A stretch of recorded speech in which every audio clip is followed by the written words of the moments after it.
जय हिंद दोस्तों। मैं Vinay Kumar geography lecture series में आप सभी का स्वागत करता हूं। हम लोग भारत के भूगोल के अंतर्गत भारत के भौतिक स्वरूप का अध्ययन कर रहे हैं, जिसमें कल हम लोगों ने हिमालय पर्वत की उत्पत्ति तथा ट्रांस हिमालय की विशेषताओं का अध्ययन किया था। आज हम लोग हिमालय पर्वत में वृहत हिमालय का अध्ययन करेंगे।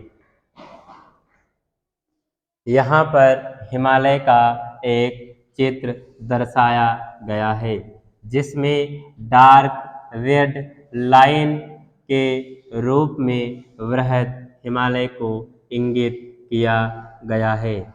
वृहत हिमालय मुख्य हिमालय का सबसे उत्तरी भाग है, जबकि यह ट्रांस हिमालय तथा मध्य हिमालय के मध्य में स्थित एक सतत पर्वत श्रृंखला है।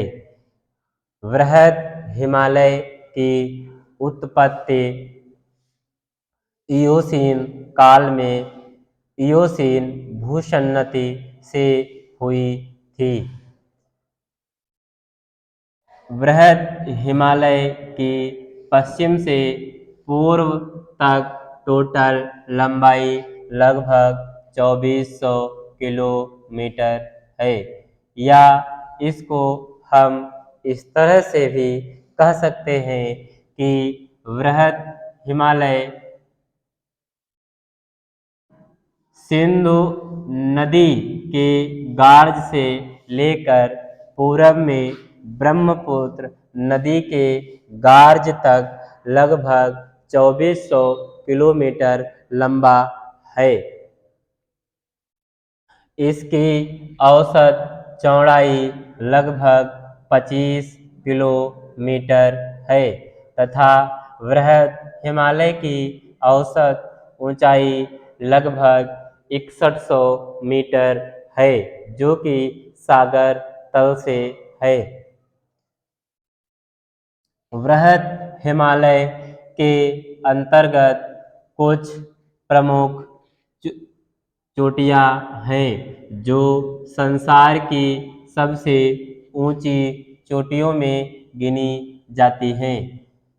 वृहत हिमालय में दुनिया की सबसे ऊंची पर्वत चोटी माउंट एवरेस्ट स्थित है। माउंट एवरेस्ट विश्व की सबसे ऊंची पर्वत चोटी है, जो कि नेपाल हिमालय में स्थित है। माउंट एवरेस्ट सागर तल से 8,850 मीटर है। इस चोटी के अन्य स्रोतों में ऊंचाई 8,848 मीटर भी दिखाई गई है।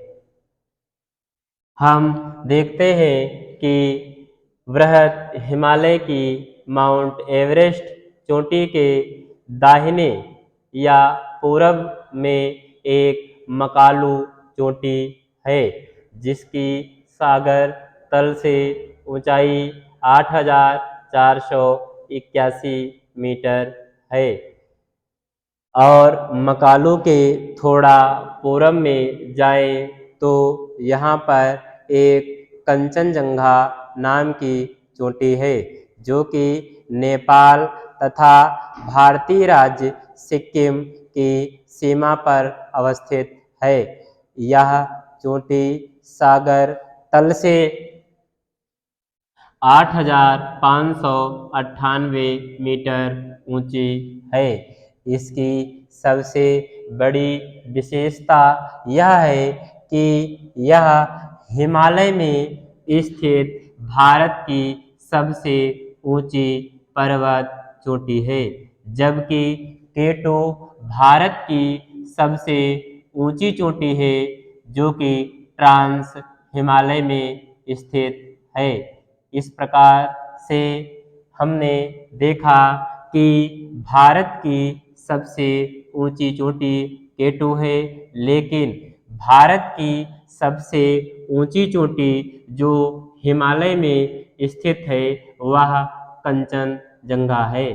अब हम देखते हैं माउंट एवरेस्ट के पश्चिम में एक प्रमुख चोटी अन्नपूर्णा है जो सागर तल से 8,078 मीटर ऊंची है। यह नेपाल हिमालय में स्थित चोटी है। इसके पश्चिम में धौलागिरी नाम की चोटी है। वह भी नेपाल हिमालय के अंतर्गत आती है।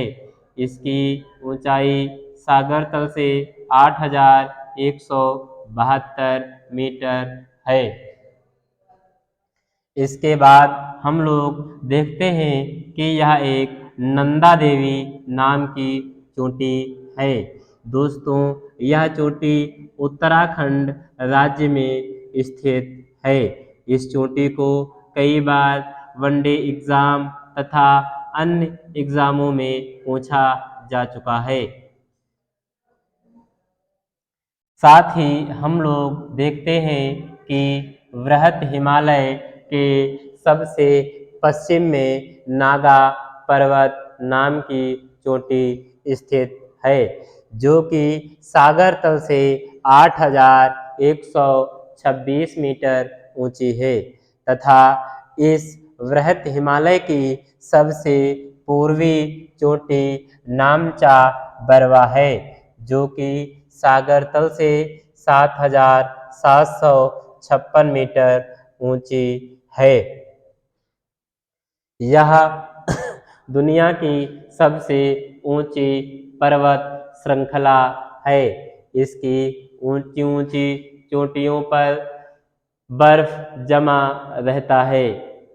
यह वर्ष भर लगभग हिमाच्छादित रहती है, इसलिए यहाँ पर कोई विशेष वनस्पतियाँ नहीं पाई जाती हैं।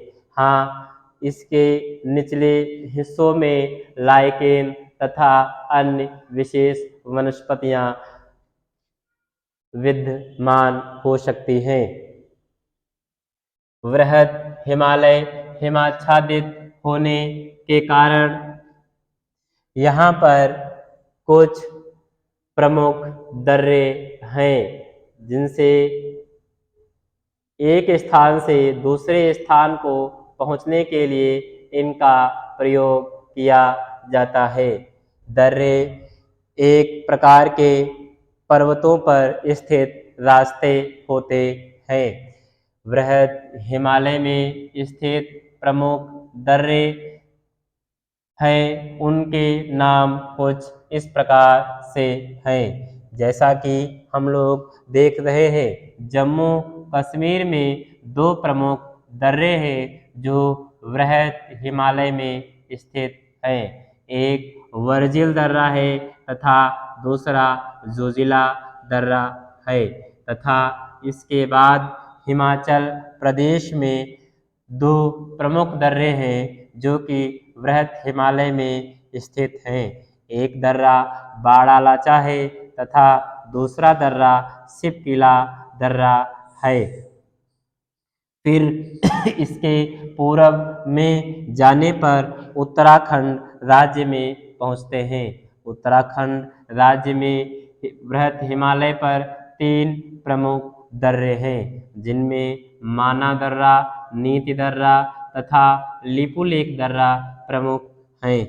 इसके बाद यहाँ पर सिक्किम में हम लोग देखते हैं, सिक्किम राज्य में भी 2 प्रमुख दर्रे हैं जो वृहत हिमालय में स्थित हैं। इनमें से एक दर्रा नाथुला दर्रा है तथा एक दूसरा दर्रा जीपला दर्रा है। यहाँ पर ला शब्द का अर्थ दर्रे से है। हम लोगों ने देखा कि वृहत हिमालय में जो दर्रे हैं वह वर्ष भर लगभग हिमाच्छादित रहते हैं, क्योंकि यह लगभग 4 या 4,500 मीटर से भी अधिक ऊंचाई पर स्थित दर्रे हैं। दोस्तों, हम लोगों ने वृहद हिमालय का अध्ययन कर लिया है तथा साथ ही साथ हम लोग देखते हैं कि यहाँ पर अरुणाचल प्रदेश में भी कुछ प्रमुख दर्रे हैं, जिनमें से एक प्रमुख दर्रा दीफू दर्रा है तथा अन्य भी प्रमुख दर्रे हैं। दोस्तों, हम लोगों ने इस प्रकार वृहद हिमालय का अध्ययन कर लिया है। अब हम लोग वृहद हिमालय के बाद मध्य हिमालय तथा शिवालिक हिमालय को सीखेंगे अगले वीडियोज़ में। तब तक के लिए साथियों, धन्यवाद। जय हिंद।